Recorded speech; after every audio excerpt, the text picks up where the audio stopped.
Peter Reynolds, and I'm here in my children's book studio in Dedham, Massachusetts. And this is where I create my books like The Dot, and of course the new one, Playing from the Heart.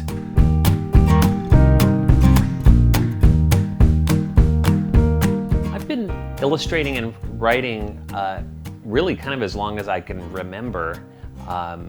In fact, I remember in kindergarten, I was drawing, and the kid next to me, she was very excited to add to my artwork, and I remember her drawing on my piece of paper, and I was really, I was kind of offended by that. But now looking back, I'm like, I should have appreciated that she was trying to collaborate, and I actually love collaborating. I collaborate with people like Judy Blume, and of course Megan McDonald of the Judy Moody series. But I remember, I think the time that I really felt like I had done something very special was in 4th grade. I had written a story, and it was about a mouse. But the thing that I remember is that my teacher called me up to his desk, and he had circled a word, and it was ancient. And he said, where did you learn that word? And I don't know where I learned it. I was in my head, and it seemed like the right word to use. And he said, that's a really great word. And that really kind of turned the light on for me, thinking like, well, there's kind of ordinary words, and there's an ordinary way of saying stuff. And then there's some extraordinary words. And there are words that kind of just jump out at you, and they become special to you. And that became kind of my quest was to learn every word on the planet and see which ones that I loved, and then start using them to make my stories more interesting. So it's amazing, the power of course, one word, but really the power of a great teacher. And a lot of my work speaks to great teachers, and sometimes they're the unlikely teachers. It could be the little sister, the best friend, or listening to yourself, because you got some good stuff going on up there.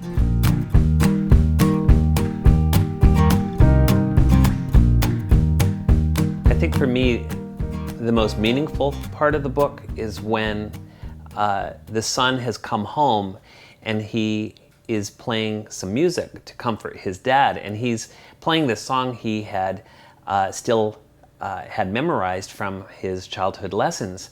And his dad says, no, not that one, the one without a name. And the son has to really dig in deep and remember the way he used to play as a child. And he closes his eyes, and he goes back to that time when he wasn't thinking, he was feeling, and he plays from his heart.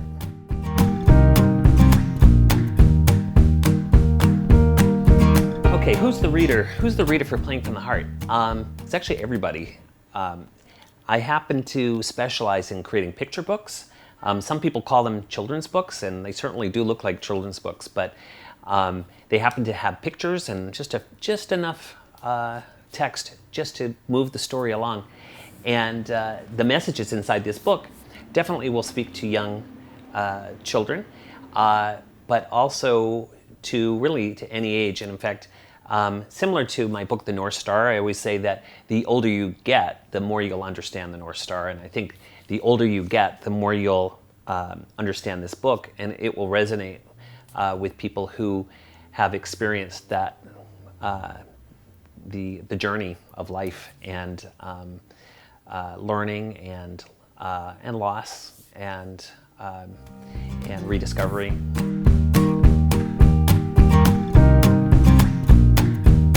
The best piece of advice that I have been given was by an art teacher named Doug Kornfeld. And it was after several weeks of this drawing course. And Doug came over to my artwork, and he said, he just said a simple question. He said, who are you drawing that for? And I thought, for me? And he said, do you show this after class? Do you show your artwork to other people? And I'm like, yeah. He said, well, what did they say? And I'm like, oh,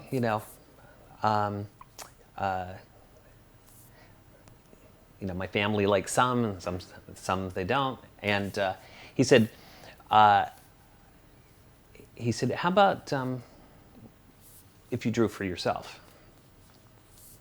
And I thought, I don't know what that means, actually.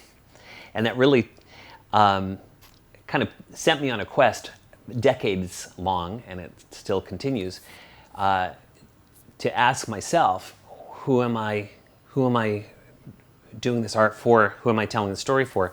And I think you can certainly do it for other people, but you have to be doing it for yourself. And that to me got some really deep thinking going.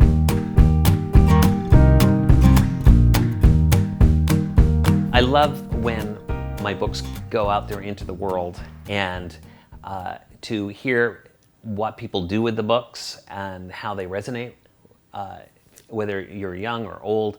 And I get letters from all over the world with just fantastic stories. It's very, very heartwarming for me and inspiring. But I think the reaction from one teacher in Iowa, Mr. Terry Shea, his reaction to the book, he really connected with it, and he saw the value of creativity in the classroom. And one thing led to another, and anyway, he created something called International Dot Day.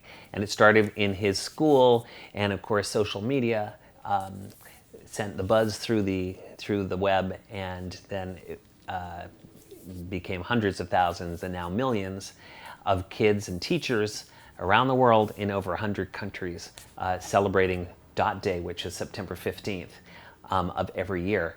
And it's been going now for about 6 or 7 years. And it is, the dot is just going to keep rolling. It just keeps growing. And it's exciting for me to think that this little dot that I made one day on a piece of paper could turn into this global movement of creativity. And I really do think it's important. And it's much bigger than just art. It is, it's connected to bravery and being original and using your talents and gifts to make the world a better place. So if that one little dot could do all that, that's pretty cool. So a special thank you to Terry Shea, amazing teacher, but all the teachers out there who are doing just extraordinary work.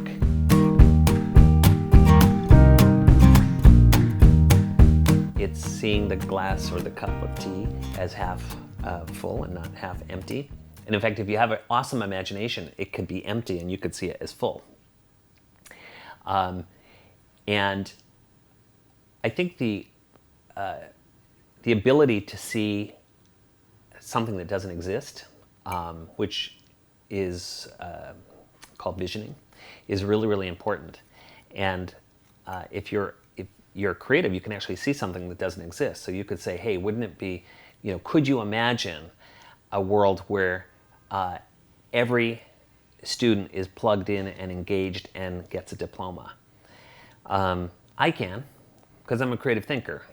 Is that the reality today? No. But if you're creative and optimistic, and also if you connect with kindred spirits and like-minded people, you can actually connect the dots and light up the network, and we can actually make some progress. So creativity is really important, and it is fuel.